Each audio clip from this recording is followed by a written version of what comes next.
sincèrement, mon pote, cette vidéo-là, je me sens pas. J'ai pas le sourire, tu vois. Bon, la caméra, elle tourne pas encore là, mais je sais pas. J'ai l'impression que j'ai pas à avoir l'entrain d'habitude. Je sais pas si c'est Johnny qui nous a quittés, si c'est le blues qui nous a chanté là, ce blues hivernal, ou si c'est le manque de soleil qui fait que bah, ça impacte mon moral. Je sens que voilà, je suis pas dans mon assiette. Qu'est-ce que t'en penses, toi? Tu connais, toi, le blues hivernal? Ah ouais, non, mais ouais, c'est sûr, toi, tu es au-dessus de tout. Mais je me demande s'il n'y a pas un lien avec la physiologie, si on ne pourrait pas l'expliquer, ce fameux blues hivernal. On se penche sur la question, on se fait une petite vidéo? Allez, c'est parti.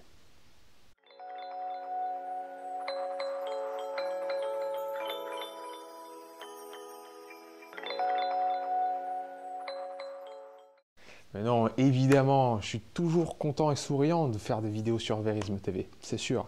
Ce qui est certain aussi, c'est que le manque de soleil, bah, ça impacte quand même vachement notre humeur, et on le sait toujours, hein, on le sait depuis la nuit des temps. On arrive en hiver, on a cette petite baisse de morale qui arrive. Mais au niveau de la physiologie, c'est ce que je disais dans l'introduction, est-ce qu'on peut vraiment l'expliquer? Ben ouais. Et pourquoi ça a un rapport avec la vitamine D? Pourquoi ça a un rapport avec le soleil? C'est ce qu'on va essayer de vous expliquer aujourd'hui avec Jean-Louis. Alors, cette fameuse vitamine D, c'est devenu un petit peu un truc tarte à la crème depuis pas mal d'années. On essaye de nous complémenter en vitamine D dès que ça va mal, dès qu'on a une petite baisse de morale ou dès que l'hiver approche. Vous voyez tout d'un coup les pubs pour la complémentation en vitamine D. Ouais, mais pourquoi? Quel est le rapport entre notre humeur et cette petite vitamine? La vitamine D, dans le corps, on la synthétise, la plus grande source, c'est à partir du soleil. C'est le soleil qui nous envoie ses UVB, et le corps, à partir du cholestérol, va fabriquer de la vitamine D. Tout d'abord, si vous vous souvenez bien de la vidéo sur le cholestérol, c'est le foie, hein, l'organe majeur qui fabrique le cholestérol. Donc dans un premier temps, fabrication du cholestérol dans le corps, les UVB du soleil arrivent, passent l'épiderme et font que le corps fabrique à partir du cholestérol une première vitamine D, mais une première vitamine D qui est inactive, qui s'appelle la 25-hydroxyvitamine D. Cette vitamine D, cette vitamine D là, elle est toujours donc inactive, elle ne remplit pas sa fonction. Elle va passer dans deux organes pour être activée. Elle va passer d'abord dans le foie, où là, elle est convertie en encore une forme inactive, qui s'appelle la 1,25-hydroxyvitamine D. Et c'est enfin dans les reins qu'elle va être transformée dans la forme de la vitamine D active. D'un coup, elle se réveille et elle rentre en fonction. Et elle va jouer en fait le rôle d'une hormone stéroïdienne, d'une hormone. Donc on l'appelle vitamine, mais c'est plutôt une hormone. Une hormone, si vous vous souvenez bien des autres vidéos, on avait déjà expliqué ça, c'est un messager chimique qui se trimballe dans le sang.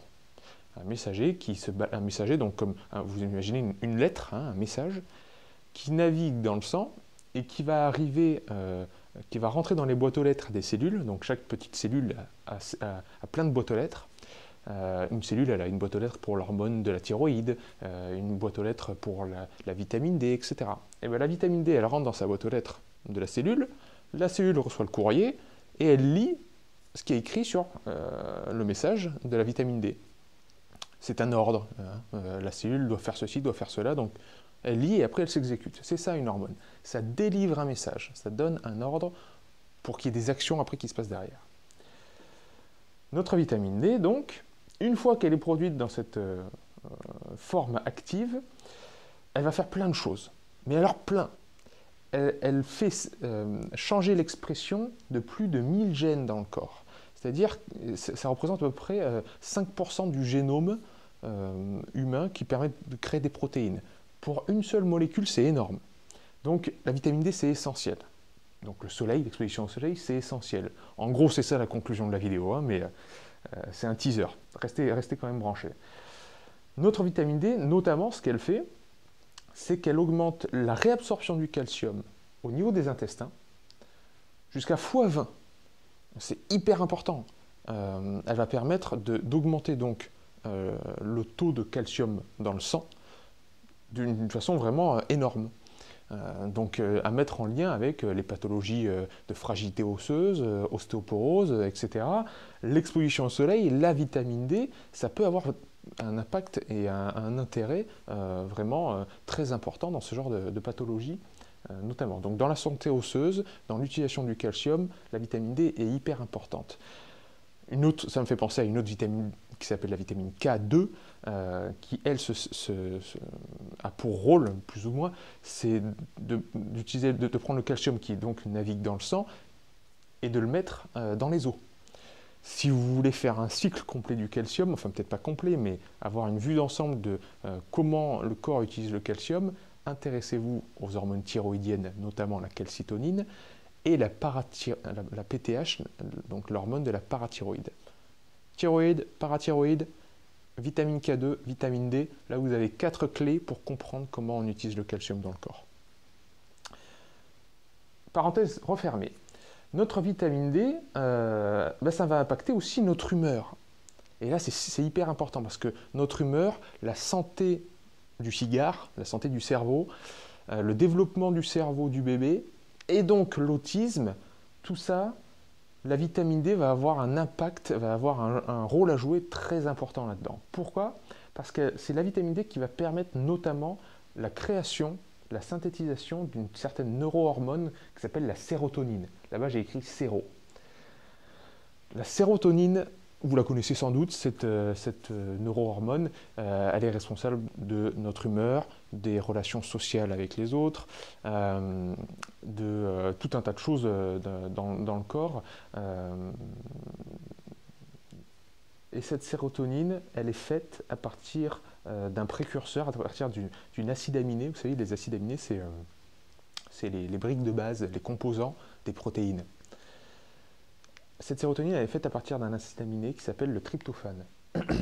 Le tryptophane, afin de le convertir en sérotonine, il nous faut toujours un travail enzymatique. Il nous faut toujours une enzyme, un intermédiaire qui arrive et qui permette que la réaction chimique se passe. Notre vitamine D, en fait, ce qu'elle fait, c'est qu'elle joue sur deux enzymes, deux cousines ou deux sœurs jumelles, le TPH1 et le TPH2. Le TPH1, qui est dans les intestins, ce que va faire la vitamine D, c'est qu'elle va activer sa fonction off. Elle va dire ralenti coco. Le TPH2, qui est dans le cerveau, par contre, ça va être la fonction on, c'est-à-dire vas-y, active-toi. Le TPH1 et le TPH2, ces enzymes, font donc, pour rappel, à partir du tryptophane, font de la sérotonine. Le truc dans les intestins, c'est que si on a trop de sérotonine, c'est pas bien. Dans le cerveau, si on en a beaucoup, c'est bien. Il y a deux voies de la sérotonine, enfin deux voies du tryptophane plutôt, et deux actions de la sérotonine qui sont différentes. Pourquoi? Parce que en fait, dans les intestins, la sérotonine, c'est une épée à double tranchant parce qu'elle active en fait les lymphocytes T. Donc une suractivation des lymphocytes T, ça veut dire une potentielle suractivation du système immunitaire en termes généraux, donc attaque auto-immune, asthme, allergie, etc. Donc on ne veut pas que ce soit trop actif, on ne veut pas trop de sérotonine dans les intestins. En plus de ça, pas du tout en plus de ça, donc n'importe quoi. Par contre, dans le cerveau, la sérotonine, ce qu'elle fait, c'est qu'elle permet les connexions neuronales, la migration et la différenciation des neurones. Bref, elle permet le développement et la bonne santé de notre cerveau. Donc on a deux actions, deux tableaux qui sont complètement différents à ce niveau-là. En temps normal, si nos taux de vitamine D sont bons, on va donc avoir le TPH1, cette enzyme dans les intestins qui va être mis sur off, donc peu de sérotonine, donc peu de chances d'avoir de l'inflammation. Et dans les cas d'autisme, c'est très connu ça. C'est très connu, c'est une observation qui est généralement faite, c'est que la sérotonine est très élevée dans le sang et il y en a peu dans le cerveau. Donc c'est inversé, parce qu'il y a peu de vitamine D. Et Et donc, à ce niveau-là, donc, notre TPH1 va être mis sur off, donc peu de sérotonine dans les intestins, tout va bien.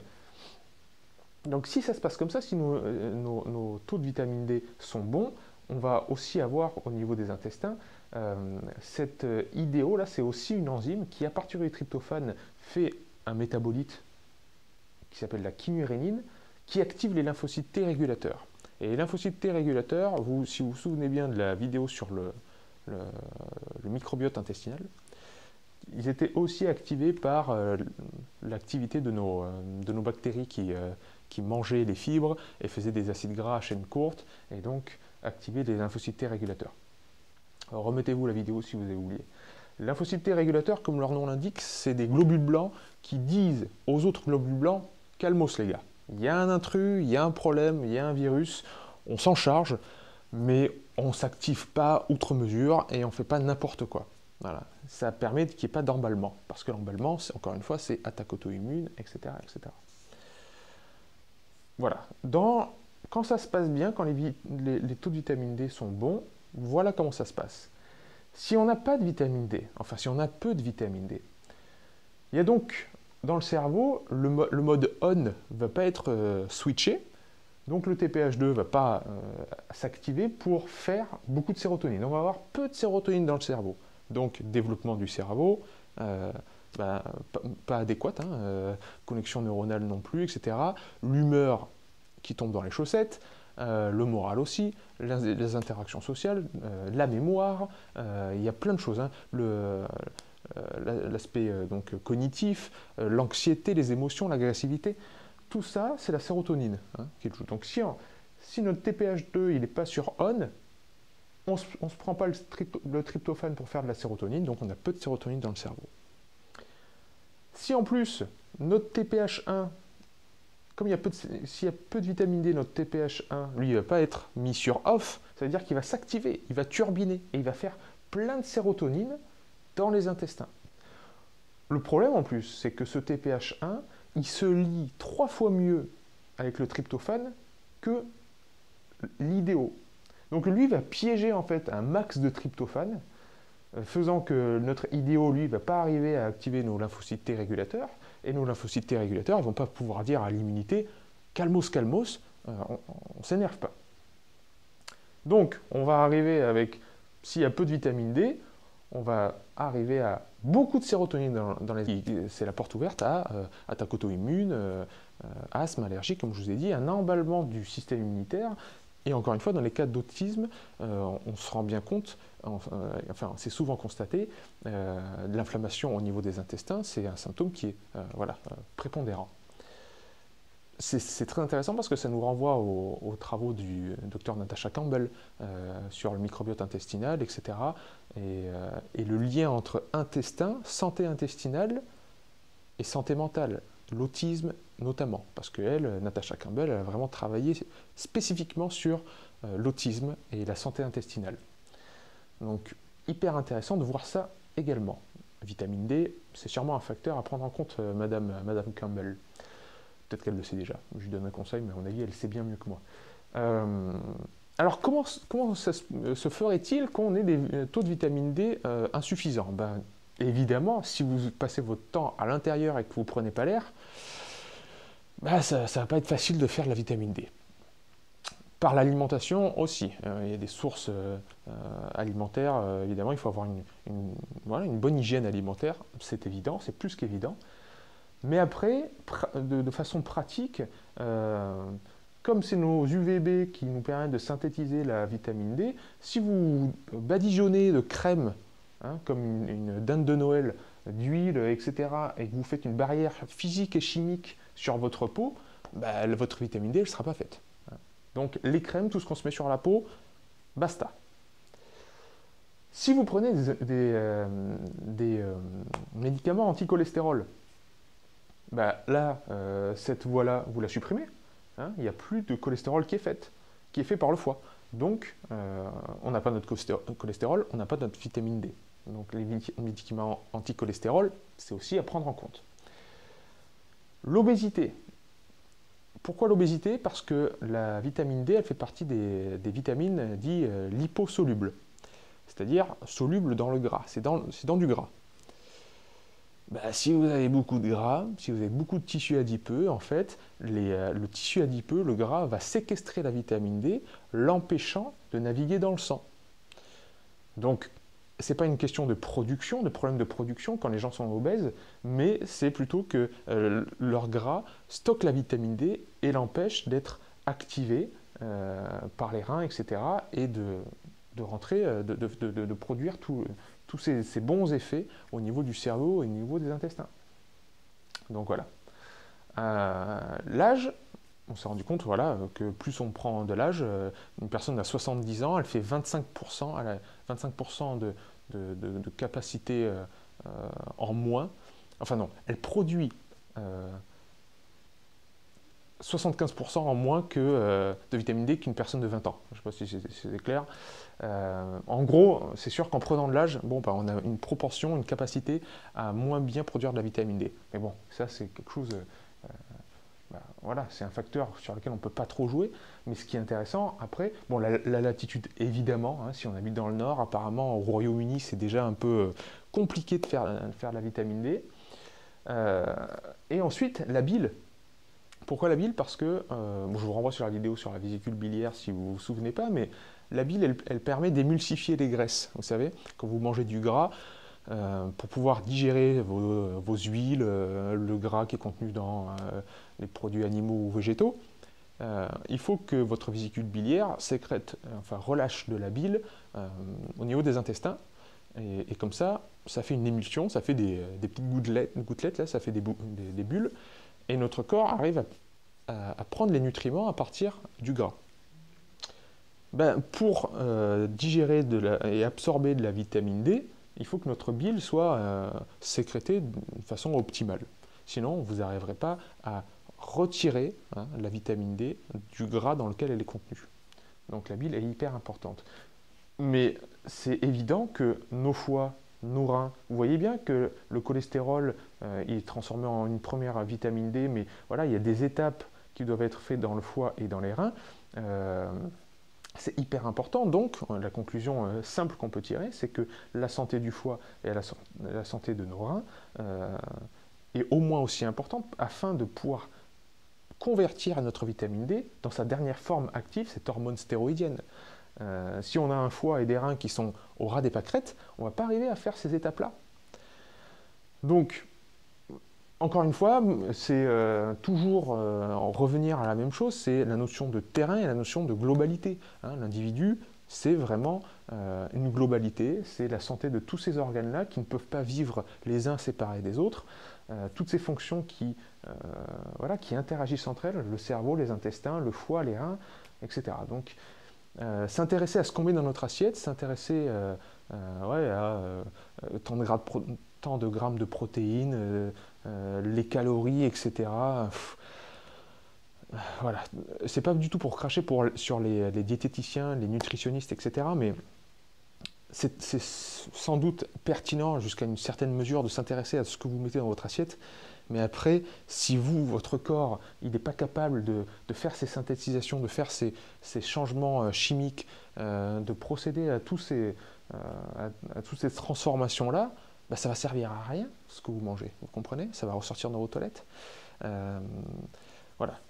Nous, on vous donne vraiment, avec Jean-Louis, les clés de la compréhension, afin que, après, vous puissiez faire votre cheminement intellectuel à ce niveau-là. Voilà les amis, vous savez à quel point maintenant la vitamine D c'est essentiel. Il faut sortir dehors, prendre le soleil pour avoir un boost au niveau de l'humeur, au niveau du moral. Enfin bon, en fait c'est un conseil de grand-mère. Hein. Vous savez bien que le bon sens nous invite à vivre dehors, dans la nature, au contact des animaux et au soleil. Donc voilà, tout ça pour ça. Voilà mon Jean-Louis. Tu vois, la vitamine D, c'est pas si compliqué et ça peut changer beaucoup de choses. On va se faire un petit bain de soleil si ça te dit bien, on va se charger en vitamine D. Et nous, en attendant, on vous dit à bientôt sur Verisme TV. Et n'oubliez surtout pas que la vérité, elle est déjà en vous.